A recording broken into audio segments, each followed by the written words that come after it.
In early September 1944, the Allied juggernaut that had swept from Normandy to the borders of Germany suddenly ran out of breath. Near the Belgian frontier, the tanks of General George S. Patton's triumphant Third Army sat silent, their engines dry. They were out of gas. The greatest pursuit in modern military history, the breakout from the Falaise pocket and the race across France, was grinding to a halt, not from enemy resistance, but from a catastrophic shortage of fuel and ammunition. Supply lines were stretched over 400 miles back to the Normandy beaches. German commanders, studying their maps, believed such an advance was logistically impossible. They assumed the Allies must stop, giving them precious weeks to fortify the Siegfried Line. They were wrong. Their assumption was shattered by the thunder of 10,000 engines on a dedicated highway. It was called the Red Ball Express. In just 81 days of relentless, round-the-clock operation, this improvised army of trucks, driven overwhelmingly by African-American soldiers, delivered a staggering 412,000 tons of lifeblood to the front, 70% of it gasoline. At its peak, it moved the equivalent of a fully loaded Liberty ship across France every single day. It was a torrent of fuel and steel that turned the roads of France into the arteries of Allied victory. The German blitzkrieg had conquered Europe with short, sharp thrusts. The Allied Blitz of 1944 was sustained by a never-ending circle of trucks, a logistical feat the fuel-starved Wehrmacht could neither emulate nor fully comprehend. But how did the U.S. Army create a transcontinental trucking company overnight? And what did this 412,000-ton river of fuel reveal about the true engine of Allied victory? The German Army of 1944 was a masterpiece of tactical design built on a foundation of logistical sand. Its doctrine, honed in the short, victorious campaigns of 1939 to 41, relied on capturing enemy fuel and utilizing Europe's dense railway network. By the summer of 1944, both pillars had collapsed. The Allies owned the skies, and their fighter bombers had systematically shattered French rail yards, bridges, and locomotives. German quartermaster reports from the period reveal a force in crisis. Fuel shipments were a fraction of need, and the once proud panzer divisions were cannibalizing trucks for parts. Infantry divisions moved at the pace of their horse-drawn supply columns, a stark reversion to a past century. German staff officers, trained in this brittle system, viewed warfare through a lens of logistical gravity. Their doctrine held that an army's offensive reach was limited to roughly 200 miles before it had to pause, regroup, and rebuild its supply lines. As they watched the Allies surge over 300 miles from the Normandy beaches in a matter of weeks, they drew confident circles on their maps. This, they believed, was not a breakthrough but a fatal overextension. The Allies had outrun their logistical tether and would soon be vulnerable, stranded, and weak, ripe for a devastating counterstroke. This belief was reinforced by their own military culture, which prized operational daring and tactical genius but often treated systemic logistics as a secondary, almost mundane concern. They were preparing to fight a battle of containment against a supply-starved enemy. They could not conceive of an army that had engineered its entire campaign around solving the supply problem first. While German generals desperately rationed liters of gasoline, their enemy was building not just a supply line, but a supply torrent. This was the peak of documented German operational overextension and material bankruptcy, staring down the emerging American solution that turned massive industrial output into unstoppable battlefield momentum. As German staff officers drew circles on maps predicting the Allied collapse, in the chaotic wake of the advancing U.S. armies, a young Transportation Corps officer was handed a blank map and a simple order: make it flow. Declassified planning memos reveal the birth of the Red Ball was an act of desperate, brilliant improvisation. The Allies faced a paradoxical crisis in late August 1944. Their own stunning success was about to defeat them. Operation Cobra had shattered the German front, triggering a headlong pursuit across France. But with every mile gained, the lifeline to the Normandy beaches grew more attenuated. The front line was now over 400 miles from the supply depots. The planned system, a measured advance supported by repaired railways, lay in ruins, overtaken by events. Victory had created a 500-mile vacuum. The numbers were staggering and non-negotiable. General Patton's Third Army, the spearhead of the advance, required approximately 400,000 gallons of gasoline per day just to keep moving. To sustain the entire Allied offensive, up to 7,000 tons of supplies, overwhelmingly fuel and ammunition, had to be delivered to the front every single day. This volume was far beyond the capacity of the shattered railways or the limited fleet of cargo planes. The pre-invasion logistical plan had disintegrated. The armies were burning through their reserves and grinding to a halt. The requirement was both simple and insane. Immediately create a dedicated, high-speed, high-volume supply pipeline on wheels across a war-torn country. They had to invent a transcontinental trucking company overnight, using whatever vehicles and personnel could be scrounged from a sprawling organization already stretched thin. The stakes were catastrophic. Failure meant the war would stall at the German border, dragging into 1945 and giving the shattered Wehrmacht time to recover behind the formidable Siegfried Line. The Red Ball Express wasn't just a supply route. It was the emergency artery that would keep the entire Allied offensive alive. This was the documented American logistical emergency, a crisis born of unprecedented success. Yet within this chaos lay a hidden latent power. The vast, largely untapped motor pool of the U.S. Army and the men who would drive it. The solution was not in a warehouse, but on the roads. The U.S. Army had a secret weapon, tens of thousands of trucks and a largely untapped force of soldiers. The order went out. Every available truck and driver was to be pulled from other duties and thrown into the Red Ball. The Red Ball Express was a masterpiece of brute force organization. Facing chaos, the Transportation Corps engineered a system of stunning simplicity and ruthless efficiency. It was designed not as a military convoy, but as an industrial conveyor belt on wheels.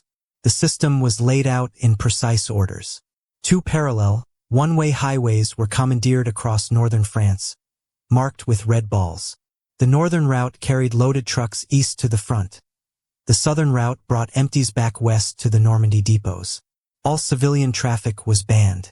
Military police controlled every intersection, enforcing a strict 25 miles per hour speed limit to conserve vehicles and lives. The backbone was the workhorse 2.5-ton GMC CCKW truck, over 5,900 of them, organized into rolling battalions that never stopped. The innovation was in the management of mass. Trucks were preloaded at massive hards, depots, like that at St. Lo, minimizing turnaround. Drivers, predominantly African-American soldiers from segregated quartermaster units, worked in human shifts of 18 to 20 hours, sleeping in their cabs at holding areas. Broken-down trucks were pushed off the road, cannibalized for parts on the spot, and left for recovery crews. The flow was everything. As one Transportation Corps officer put it, the goal was a ton of supplies per truck per day at the Army dumps, and to hell with anything that slows it down. They used captured German gasoline to fuel the trucks delivering American shells. This was a triumph of systematization and the full mobilization of an overlooked resource. The U.S. Army tapped into a vast pool of manpower, black GIs relegated to service roles, and gave them the most critical job on the continent. They performed with relentless endurance and skill, driving the unbroken stream that became the literal lifeline of the advance. This documented American capacity for mass mobilization and systematic efficiency stood in stark contrast to the German Army's ad hoc, resource-starved, and increasingly primitive logistical efforts. On August 25, 1944, the first convoys rolled. German Luftwaffe reconnaissance pilots, seeing the unbroken streams of trucks, reported them as endless enemy armored columns. Not understanding they were seeing the true face of American power, for the men of the Red Ball Express, the war was a vibration, a roar, and an endless ribbon of blacked-out road. There were no front lines, only a perpetual grinding convoy. Drivers, crammed into the cabs of their GMC Jimmies, faced a 500-mile round trip that could last 20 hours or more. They lived on coffee, cigarettes, and cold K-rations, catching fragments of sleep in their seats at muddy, holding areas before being waved back onto the highway. The darkness was absolute, broken only by the faint cat's eye gleam of the truck ahead, making the constant threat of a catastrophic collision a part of the journey. The machines suffered as much as the men. The relentless pace destroyed trucks, Engines overheated and seized. Tires blew out by the thousands. Drivers became expert in hasty roadside repairs, and quick-fix pits were dug along the route, where mechanics worked in the mud to swap axles or engines, cannibalizing wrecks to keep other trucks moving.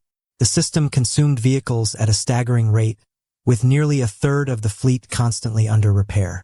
Guiding this metallic river were the military police. At critical intersections like the infamous Chattanooga Choo-Choo at Somesis, MPS worked in a state of controlled panic, directing an unbroken stream of trucks with whistles and flashlights, knowing that a single jam could ripple back for miles and strangle the front. The pressure was psychological and constant. Every driver knew that the idle tanks just over the horizon, the hungry infantry, the field hospitals, the entire campaign, depended on the boxes in their truck bed. A breakdown wasn't a personal setback. It was a potential clot in the Army's main artery. This was the human and mechanical reality. A documented epic of individual endurance operating at the very edge of collapse, all in service of a system whose verified, insatiable demand pushed men and machines to their absolute limits. For the drivers, the war was not a series of battles, but a never-ending road. And as the statistics compiled by the Transportation Corps show, their collective effort created a torrent of material that dwarfed anything in military history. The Red Ball's victory was not measured in ground taken, but in time and tonnage purchased for those who did the fighting. Its 81-day run was a single, prolonged, decisive battle in the war of logistics. The numbers, from its final report, tell the story of an industrial torrent, 412,000 total tons, an average of over 5,000 tons every day. On its peak day, September 5, 1944, it delivered 12,342 tons of lifeblood to the front. These were not abstract statistics. Each ton had a destination and a purpose. The gasoline delivered on that September 5th peak was the fuel that flowed directly into the tanks of Patton's Third Army, restarting its stalled advance toward the formidable Metz fortifications. The thousands of tons of ammunition hauled in October were the shells fired in the brutal, house-to-house battle for Aachen, the first German city to fall. The relentless daily average supplied the grim, grinding offensive in the Heuerken Forest, where entire divisions were consumed. As one driver recalled, delivering to a frontline depot and seeing artillerymen immediately breaking open the crates he'd brought, he understood, "I wasn't just driving a truck, I was driving the war." The German High Command experienced this not as numbers, but as a terrifying constant pressure. Intercepted communications and post-war interrogations reveal a dawning, despairing realization. They could comprehend being outfought, but the Allied ability to sustain multiple Army group offensives 400 miles from their supply bases defied their doctrinal reality. It was a psychological weapon. They were fighting an enemy that seemed to have solved the fundamental equation of war, turning their own logistical bankruptcy into a stark, demoralizing contrast. This was the turning point. The Red Ball Express marked the moment in modern warfare where industrial-scale logistics became the dominant operational factor. The front line no longer advanced at the speed of marching infantry or even tanks, but at the speed of the truck convoy. It was the triumph of the quartermaster over the tactician, proving that in a total war between industrial powers, abundance could be a more devastating weapon than genius. By mid-November, the forward capture of the port of Antwerp and the repair of French railways began to relieve the pressure. On November 16, 1944, the Red Ball Express was officially disbanded, its mission accomplished. But its legacy was just beginning to be understood. The true power of the Red Ball Express was human, and its workforce was overwhelmingly composed of soldiers the U.S. Army had relegated to its margins, African American GIs. Over 70% of the drivers and service personnel, men from segregated quartermaster truck companies, were black. In a military that largely denied them combat roles, they were handed the most critical non-combat task of the European campaign, sustaining the entire Allied advance. Their service existed within a painful contradiction. They performed a duty of monumental importance and danger, braving exhaustion, mechanical failure, and enemy strafing to deliver the means of victory. Yet they did so within a rigidly segregated army, facing discrimination from the very nation they were helping to save. They drove the lifeline, but were often barred from the same facilities as white soldiers during their rare breaks. Theirs was a story of essential contribution amidst systemic inequality. In the immediate post-war era, the collective story of these drivers was largely written out of the popular Greatest Generation narrative. While Hollywood celebrated frontline infantry and pilots, the men who made their heroics logistically possible faded from view. Theirs was a forgotten victory. Today, that oversight is being powerfully corrected. Historians and museums now rightly highlight the Red Ball as a paramount example of the indispensable Black contribution to Allied victory. It stands as a testament to skill and endurance that transcended the prejudice of the era, proving that the Army's logistical miracle was, in fact, a human one performed by thousands of unsung drivers. This documented, monumental contribution from marginalized soldiers creates a stark contrast with the verified historical amnesia that followed, a forgotten pillar of victory now rightfully restored to its central place in the story of the war in Europe. The immediate strategic victory was clear. But when logistics officers and business theorists later studied the Red Ball, they saw more than a war story. They saw a revolution in management and movement. The Red Ball Express did more than win a campaign. It forged a template for the modern world. Militarily, it proved that motor transport was not just a support arm but a strategic weapon. Post-war U.S. Army logistics doctrine was rewritten around its lessons, formalizing the use of dedicated highway networks, strict traffic control, and mass trucking as a core capability for sustaining deep offensives, a direct legacy visible in later operations from Korea to Desert Storm. The human and technical expertise generated by the Red Ball flowed directly into the American economy. Tens of thousands of veterans, now expert drivers, mechanics, and dispatchers, demobilized into a nation on the move. They became the backbone of the exploding interstate trucking industry, applying the disciplined, large-scale convoy techniques of the Red Ball to the commercial freight lines that fueled the post-war economic boom. The war had built a continent-spanning logistical army. Peace turned it into the engine of commerce. In boardrooms and business schools, the Red Ball became a classic case study. It was an early, brutal example of large-scale system management, real-time optimization, and just-in-time delivery under the most extreme constraints, a primitive but powerful prototype of the global supply chains that would define the later 20th century. It demonstrated that moving things efficiently could be as decisive as destroying them. This documented seeding of American post-war logistical and commercial dominance, born from the organized chaos of a wartime truck route, stands in stark contrast to the verified total collapse of Germany's military and civilian transport systems, which lay in ruins. The Allies didn't just defeat the German army. They built a better system to replace the one they broke. Historians now see the Red Ball Express not as a mere truck route, but as the physical manifestation of the arsenal of democracy, the moment when American industrial output and organizational genius were translated directly into battlefield victory via 1,000 truck engines. The Red Ball Express stands as one of the defining symbols of the American way of warfare in the 20th century. It embodies the logistics revolution of World War II, the moment when the ability to move and supply forces became the primary determinant of strategy.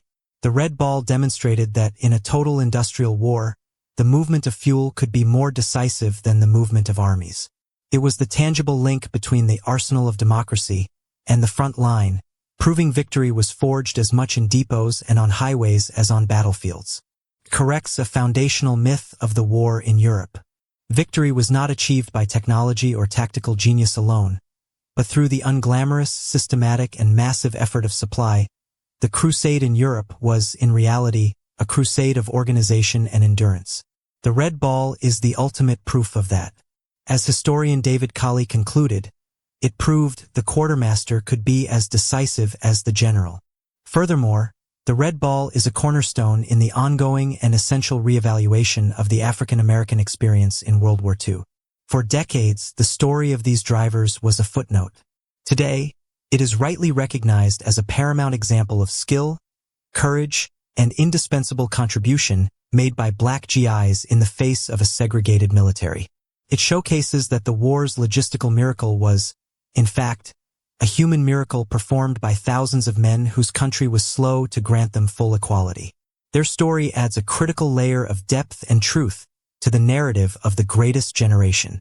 This documented legacy of systemic industrial warfare and the delayed but rightful recognition of marginalized contributors creates a powerful contrast with the German model. The Wehrmacht's operational artistry, brilliant on a tactical map, ultimately collapsed because it lacked the logistical depth and the industrial base that the Red Ball so powerfully represented. The Allies won by building a system deeper than any single battle. So what is the ultimate rolling lesson from this story of trucks, fuel, and forgotten heroes? The Red Ball Express stands as one of the defining symbols of the American way of warfare in the 20th century. It embodies the logistics revolution of World War II, the moment when the ability to move and supply forces became the primary determinant of strategy. The Red Ball demonstrated that in a total industrial war, the movement of fuel could be more decisive than the movement of armies. It was the tangible link between the arsenal of democracy and the front line, proving victory was forged as much in depots and on highways as on battlefields.